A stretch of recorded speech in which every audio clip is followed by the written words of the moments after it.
No se diga más por Top Latina. Y no es más que don Max Pusch, vicepresidente del Consejo Nacional para el Cambio Climático y Mecanismo de Desarrollo Limpio, cargo que nada más nombramos al principio porque después es muy largo, ¿verdad? Aparte de presidente de Alianza por la Democracia. Bienvenido, don Max. Muchas gracias, Alex. Encantadísimo de estar aquí con ustedes en No se diga más. No se diga más. Pasando balance al 2024, ¿cuáles han sido los logros en cuanto a la disminución de los efectos invernadero y del daño que se le hace al medio ambiente a nivel mundial, por así decirlo? Y ¿qué hemos podido hacer desde la República Dominicana? Bueno, son dos preguntas amplias, sí. muy amplias. Hasta las 9.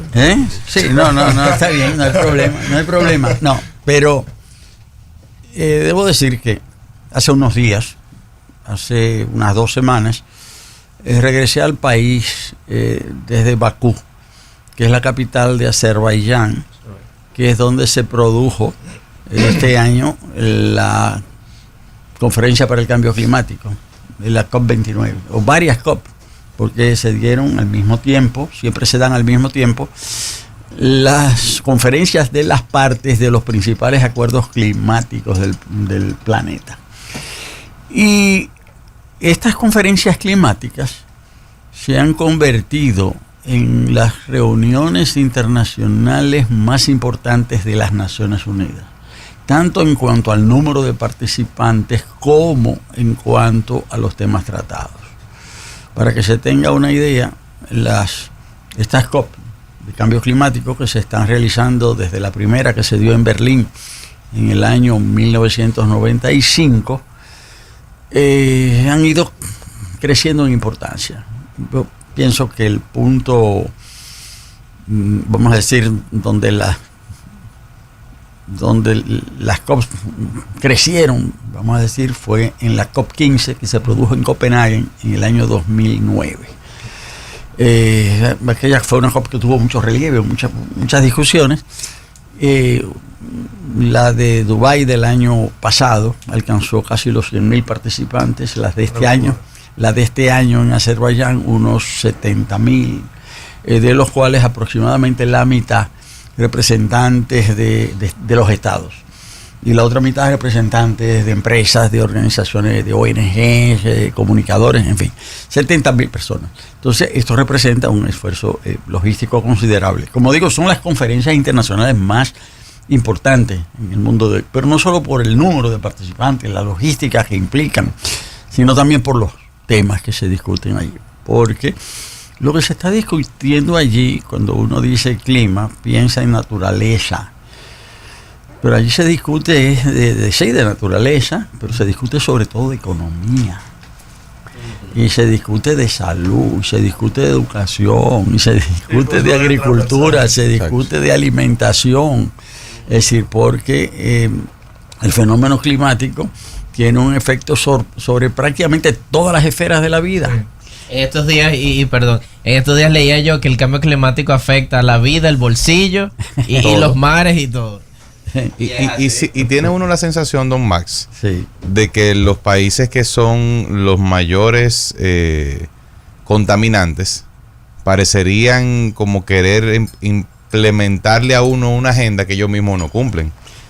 Porque al final República Dominicana, como país insular que es quizás de los más afectados, todos los países del Caribe, de este cambio climático. Sin embargo, representamos nada en términos de contaminación. Sí. Es así, no solamente da la impresión, es así, como señalas. Sí, efectivamente, es como si, allí son también las reuniones más numerosas en cuanto al número de participantes. Las conferencias, los acuerdos climáticos son también los que más participantes tienen, prácticamente diríamos, todos los estados del planeta. Y estas reuniones todas parten del mismo principio, que es un principio del derecho internacional, que es el de las responsabilidades compartidas pero diferenciadas. Todos somos responsables, claro, pero vamos a ver lo que le toca a cada uno. Y en estas COP están divididas en dos partes. Son las conferencias de las partes, pero los países se llaman parte 1 y parte 2. Y parte 1 son los países que han generado el cambio climático, son los países industrializados. Y parte 2, los que no hemos generado el fenómeno, los países llamados en desarrollo.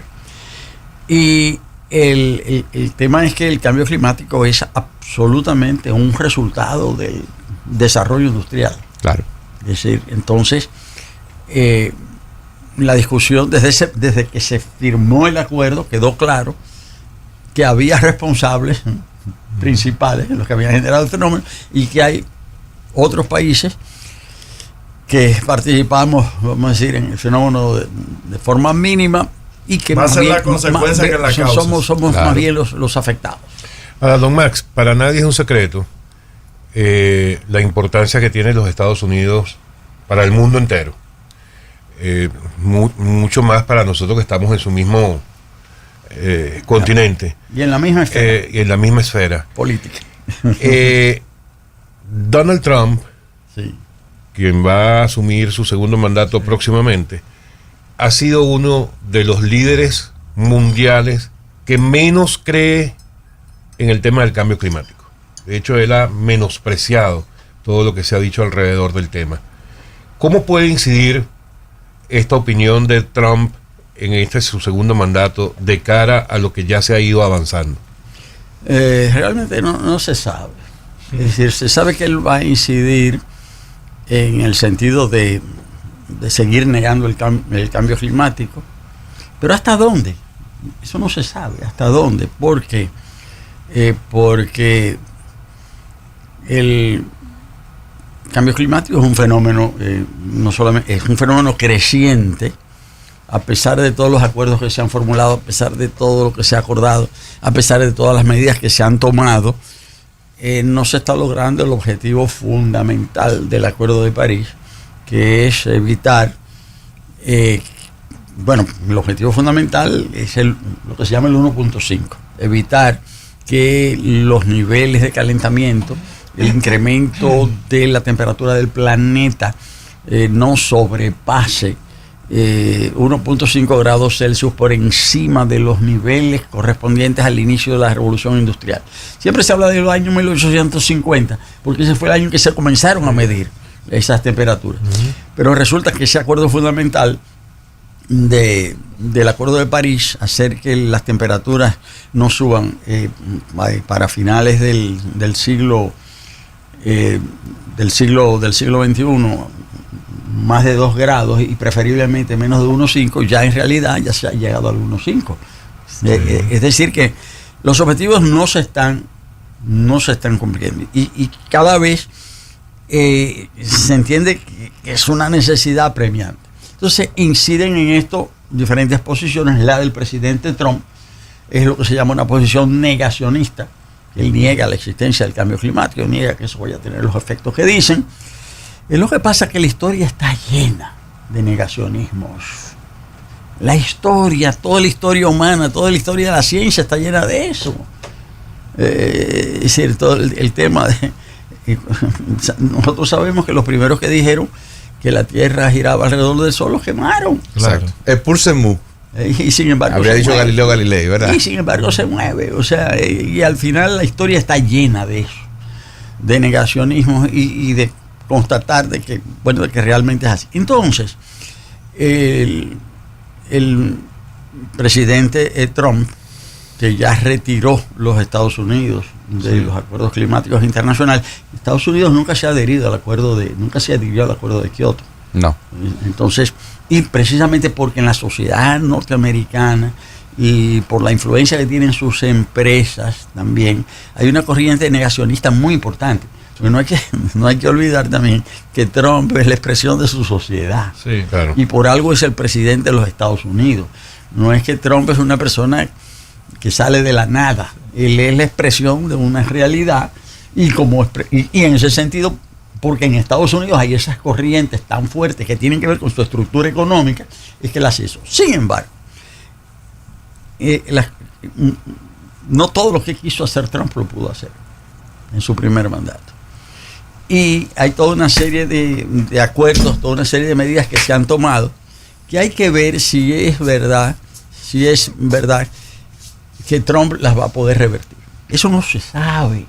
Porque además, el personaje, ya ese es otro aspecto. Sí. Claro. Yo estoy hablé primero de las estructuras económicas, estructuras sociales, las grandes decisiones políticas, pero está el personaje también. Claro. Trump es un señor que dice que va a arrasar con Corea del Norte, 15 días después se reúne con su presidente. Claro. Entonces, No es lo mismo llamarlo que verlo llegar. No es lo mismo la retórica que la práctica. Entonces quiere decir que nadie puede decir a ciencia cierta, con absoluta convicción de que va a suceder tal o cual cosa. Hay que esperar, o sea, en los últimos días de enero, el señor Trump va a asumir como presidente de los Estados Unidos. Vamos a ver realmente qué plantea. Él ha dicho que va a deportar muchísima gente de Estados Unidos. Vamos a ver cuántos llegan aquí, pero no hay que adelantarse. Claro. Claro. A propósito de lo que hablábamos de los países 1, países 2, la República Dominicana ha asumido una serie de compromisos en temas de cambio climático y muchos de ellos están vinculados a el aspecto de energía. Por ejemplo, generación de energía renovable, que al año 2030 tenemos que tener una matriz de X%, no recuerdo el número exacto, 30% de nuestra matriz en renovable. Pero cuando vamos a la realidad del sector eléctrico dominicano, pues no sabemos si eso realmente conviene. Y así una serie de compromisos que hemos asumido, que nos gustaría saber su perspectiva, su visión al respecto. Sí, bueno, no solamente comienzo respondiendo directamente, no solamente conviene, es indispensable. Y todo esto ya está avalado por los estudios, yo diría, más recientes y más completos que se han realizado. Acá, para explicar lo que voy a decir 2 palabras sobre cómo está estructurada la gobernanza climática en República Dominicana, como simple recordatorio. En República Dominicana, las políticas climáticas se establecen a través de un consejo que preside el presidente de la República, cuyo secretario es el ministro de Medio Ambiente, cuyo vicepresidente, la función de vicepresidente ejecutivo está a mi cargo. Ahí participa prácticamente medio gobierno en ese consejo.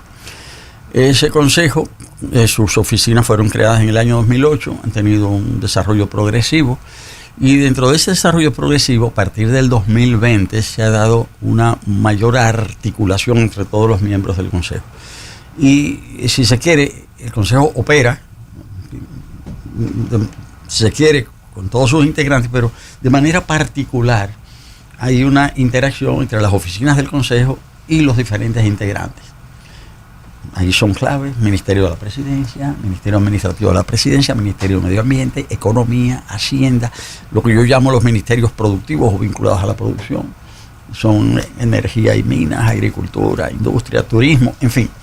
Y dentro de ese esfuerzo ha habido una relación creciente, un trabajo mancomunado entre el Ministerio de Energía y Minas y el Consejo Nacional para el Cambio Climático. Ese es un logro de este gobierno, es decir, esa mayor articulación. No se olviden que siempre se dice que al presidente le gustan los gabinetes. No es que le gustan los gabinetes, es que el presidente parte de esa visión articulada. De esa visión articulada de que los departamentos del gobierno no pueden ser islas. Claro. Deben trabajar de manera mancomunada. Entonces, en ese sentido, con relación a energía, se ha trabajado, yo diría, bastante. Y uno de los hitos dentro de ese trabajo es que se elaboró un estudio acerca de los costos de la descarbonización en la República Dominicana. Una investigación. Los resultados están ya desde hace 2 años. Un trabajo muy bien elaborado, lo financió el BID. Ese trabajo está ahí. Trabajaron en eso expertos. El trabajo fue encabezado por expertos chilenos, los que han dirigido todo el proceso de descarbonización en Chile, costarricenses, gente de mucho nivel. Y ellos hicieron un estudio de escenarios. ¿Qué pasa si República Dominicana sigue manejando las cosas en materia de energía más o menos igual que ahora? ¿Qué pasa si se adopta un segundo escenario de modificaciones parciales? O sea, ¿Qué pasa si se adopta otro escenario de un énfasis importante en la descarbonización con muchas renovables? ¿Y qué pasa si se adopta un cuarto escenario ya metiéndole a tope a las renovables? Es decir, sí, hicieron el estudio económico, y la conclusión fue que el escenario más favorable para el país es el de la descarbonización, y que si se trabaja de manera coherente en esa dirección, República Dominicana no solamente tendría para el año 2050 un sistema basado en renovables, sino también que el país se ahorraría $2.000 millones. Es decir, es lo más conveniente y lo más económico. Entonces, ahí está la política. Que se pueda aplicar la política o no se pueda aplicar ya por decisiones de los actores y de los dueños de las empresas y todo eso, y eso es otra cosa. Pero ¿por qué no se comienza por el Estado con Punta Catalina, por ejemplo, haciendo la conversión a gas natural? No, porque no es conveniente comenzar por ahí. Porque no es conveniente. Porque el Estado tiene que dar el ejemplo. Sí, ¿no? lo va a dar. Tema de conversión, lo va a dar, pero no por ahí. Tema de inversión en el tiempo, del costo de la turbina, amortización del costo. Es que no es conveniente porque, o sea, desde que se anunció Punta Catalina, yo personalmente fui de las personas que manifesté que eso era un error, que era un grave error. Y durante muchos años lo expliqué. Y sigo convencido de que fue un error. Ahora, fue un error. República Dominicana entró al carbón cuando los países salían. Es decir, nosotros fuimos cuando nosotros veníamos. Siempre estamos de año atrás en todo. Bueno, está bien, pero pasó así, ese es un hecho. Ahora, resulta que Catalina se ha convertido en uno de los elementos fundamentales del sistema eléctrico. Entonces, no se puede empezar por Catalina, por eso. ¿Por qué? Porque aparte empezar por los alrededores. Es que aparte de Catalina hay otras 3 plantas de carbón en la República Dominicana y son obsoletas. Y esas plantas de carbón son Itabo 1, Itabo 2, que cuando se instalaron hace 40 años ya eran recicladas. Y hay otra planta que es Barahona Carbón. Entonces, no es por Catalina que hay que empezar. Y lo dice una persona que está convencida del error que fue Catalina y del daño que hace Catalina. Pero ese no es el tema. Es que usted tiene que hacer las cosas como hay que hacerlas. Y por eso se hizo ese estudio.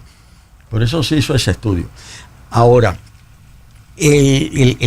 por eso entonces se ha establecido un plan energético nacional. Y por eso, es más, la prensa de hoy está el llamado esta mañana a licitación, a expresiones de interés para la elaboración, la revisión de ese plan energético nacional para el periodo 2025-2028. Es decir, que se está trabajando, pero hay que trabajar con coherencia. Y con coherencia. Entonces, dentro del Plan Energético Nacional se establece que los objetivos, 25% de renovables para el 2025, 30% para 2030. Eso se va a cumplir. Es decir, mejor dicho, todo está ordenado para que eso se cumpla. Ahora, eso forma parte de una visión, si se quiere, de conjunto. Y dentro de esa visión de conjunto, hay que ver lo siguiente. Hay mucha inversión posible. El país tiene capacidad para captación de inversiones renovables. Pero eso no es todo. Es que eso quiere decir también que tiene que haber redes. Tiene que haber transmisión. Las redes son para la transmisión. Tiene que haber también terrenos, es decir, adecuados. República Dominicana es un país cuya frontera agrícola se está agotando. En los países de América Latina hay un país que tiene las fronteras agrícolas agotadas, que es El Salvador, que es muy pequeño. Ya no hay más tierras para la agricultura allí. En República Dominicana no estamos a ese nivel, pero 12.000. Sí, pero acá estamos en ese camino del agotamiento. Entonces, las buenas tierras no pueden ser utilizadas para instalar renovables. Hay que estudiar alternativas. Entonces, hay condiciones, pero hay que analizar bien cómo esto se hace. Y el tema de ahí tenemos Asua, que está llena de guasábara. Sí, pero y da mucho sol. Pero es que hay tema de las redes en ese caso, entonces. O sea, una cosa son las tierras, otra cosa son las redes. Por eso están. Claro. Y además, las redes son responsabilidad, la inversión del Estado, no del privado. Del Estado. Es decir, el privado viene a instalar las renovables, pero las redes las tiene que instalar el Estado. Entonces, ahí es que yo digo que hay que ver todo esto, de conjunto, y en el tema en ese sentido, el país está trabajando en diferentes direcciones con relación a eso, y ahí estamos trabajando mancomunadamente, como decía hace un momento, el Ministerio de Energía y Minas y el Consejo Nacional para el Cambio Climático, en una serie de programas, algunos de ellos de una grandísima envergadura. El más grande de todos es el ETA. Es decir, que es el ETA. El ETA, que es el Electric Energy Transformation Accelerator. Es una acción para acelerar la transformación del sistema eléctrico. Es una iniciativa del gobierno de los Estados Unidos. Y esa iniciativa es una iniciativa público-privada, en la que han trabajado sobre todo el Departamento del Tesoro y el Departamento de Estado. Y el Departamento de Estado vinculado al enviado especial del presidente de los Estados Unidos para la energía, para el cambio climático, que es el señor John Kerry.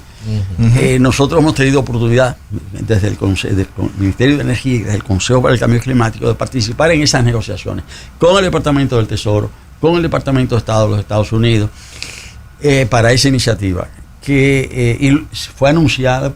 Lo mismo me tocó participar en el anuncio oficial de ese programa en la COP28 en Dubái el año pasado, en 2023. Y es un programa público-privado que estaría organizado en base a dos grandes fundaciones, la Fundación Bezos y la Fundación Rockefeller. Ay, cuánto dinero, Dios mío. Bueno, y con las 15 principales corporaciones de los Estados Unidos.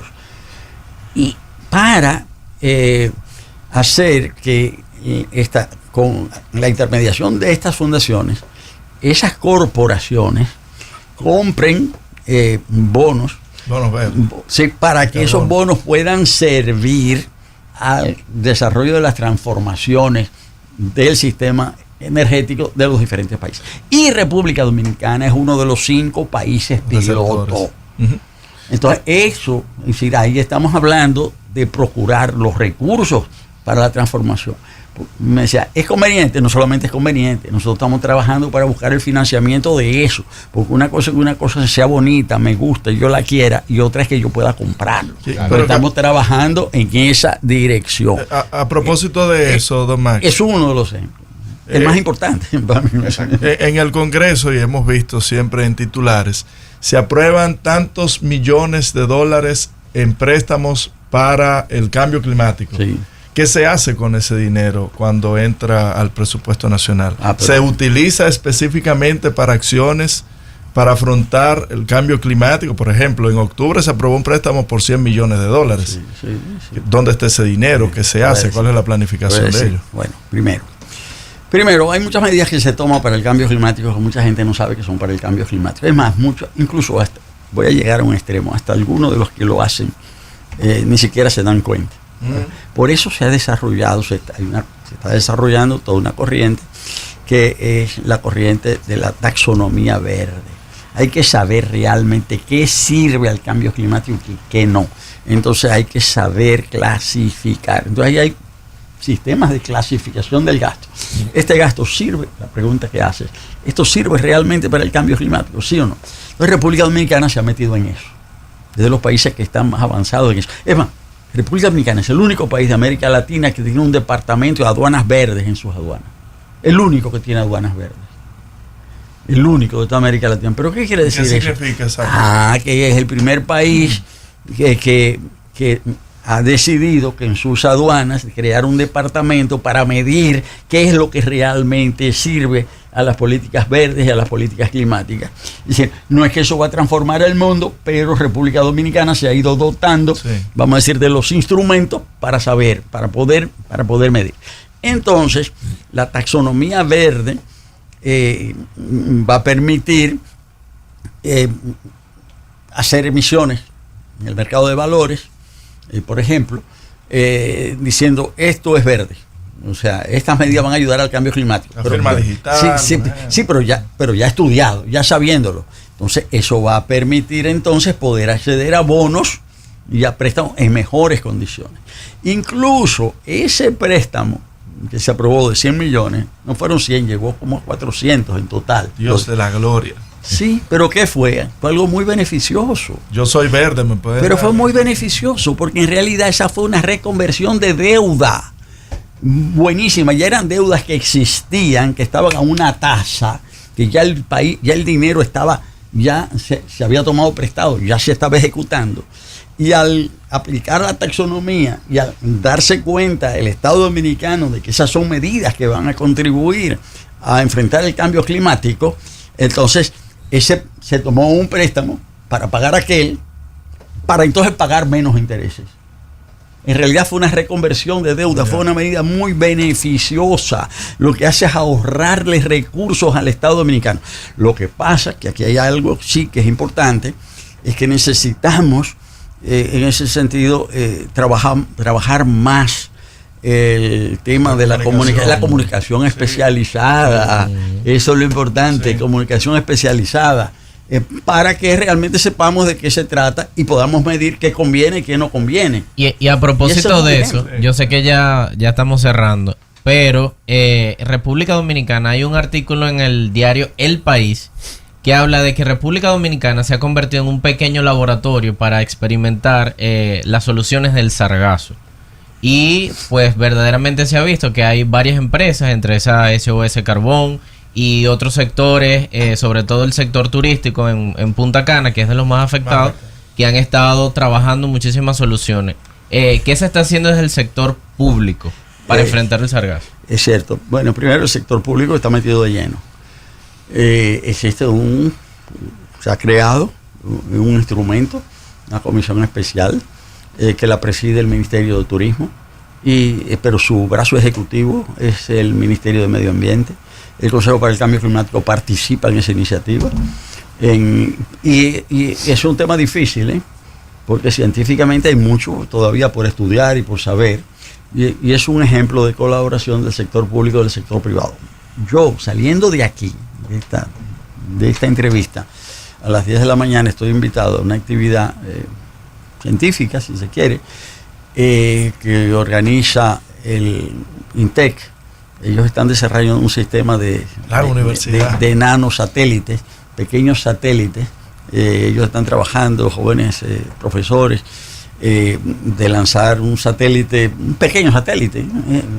Lo hemos tenido aquí al profesor líder. El Juan Pablo Duarte, el satélite Juan Pablo Duarte, lanzarlo, pero es para observación, porque hoy es sumamente importante el tema, y para el sargazo puede serlo, la observación del movimiento del mismo sargazo, y para eso utilizar satélites, drones. Entonces, y eso es ahora, y es con el apoyo de la colaboración de la Embajada de Italia. Eso va a ser a las 10 de la mañana. Y es un ejemplo de colaboración, justamente, de eso que señala el diario El País de España, de cómo el país se está convirtiendo en un pequeño laboratorio donde el Estado, pero también el sector privado, pero cuando digo el sector privado, no solamente las empresas, sino también ONGs, la academia, es decir, trabajan mancomunadamente. Es un tema muy difícil, pero creo que en ese sentido somos un ejemplo. No es que están las soluciones, las estamos buscando. Don Max, lamentablemente nosotros vamos a tener que cambiar el modelo con usted. Sí. Vamos a tener que invitarlo otro día, pero para hablar de política, porque es que siempre agotamos el tiempo hablando de cambio climático. De las cosas importantes. Pero nunca tenemos chance de hablar de política. Y estoy seguro que tiene muchas cosas que decir. No, yo encantado. ¿Por quién se va en el 2028, Max Push? Es que no es quién se va, es lo que hay que ver qué es lo que hay que hacer en este país. ¿Quién tiene la propuesta? ¿Qué es lo que hay que hacer y cómo hay que hacerlo, verdad?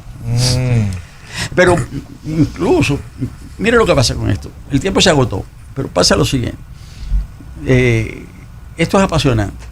Y la pregunta yo puse un ejemplo con lo de la energía, pero hay 4 o 5 iniciativas importantísimas en las que el país está participando y está consiguiendo recursos. Estamos consiguiendo recursos para las líneas de transmisión, en fin, es decir, no, se nos va el tiempo en esto porque hay realmente cosas importantes que se están haciendo.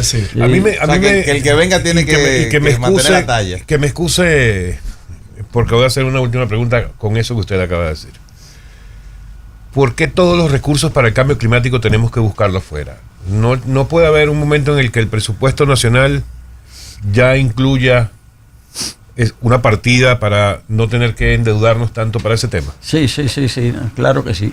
Incluso cuando el principal compromiso que establecen los países a nivel, los países parte 2 como nosotros, en desarrollo para el cambio climático, se llama contribuciones nacionalmente determinadas o contribución nacionalmente determinada. Es un ejercicio de planificación donde el país dice en los próximos, de aquí al año 2030 vamos a alcanzar esto o aquello. Los países en desarrollo, como el nuestro, y más los países insulares en desarrollo, los más afectados, podemos condicionar los compromisos que asumimos a recibir apoyo técnico financiero externo. Pero también podemos decir, vamos a participar. República Dominicana es de los países que está asumiendo participar con su propio presupuesto. De los compromisos de reducción de gases de efecto invernadero para el año 2030, República Dominicana se ha comprometido en reducir sus emisiones en un 27%. Las emisiones que probablemente tendremos para esa fecha en un 27%. Pero solo condicionamos el 20% a recibir recursos externos. El 7% va por cuenta nuestra. Y de ese 7%, un 5% lo aporta el sector privado y un 2% el sector público. Bueno, y eso hay que revisar. Ahora estamos en el proceso de revisión de eso para aumentar nuestro compromiso. O sea que vamos por buen camino. Para residuos sólidos. Lento, pero vamos. Estamos haciendo el trabajo. Sostenible. Bueno, Sí, Deo Sostenible tiene una cantidad de dinero ahí importante. Gracias por estar con Guardado. nosotros. gracias. Como siempre, interesante la conversación. Don Max Pusch, la próxima vez viene a hablar de política, ya lo sabe. De acuerdo. Y que sea, pronto. Cuando ustedes Clima político. Cuando Sí, ustedes señor. digan, cuando ustedes digan. Amigos, estamos en No Se Diga Más a través de Top Latina. No se diga más por Top Latina.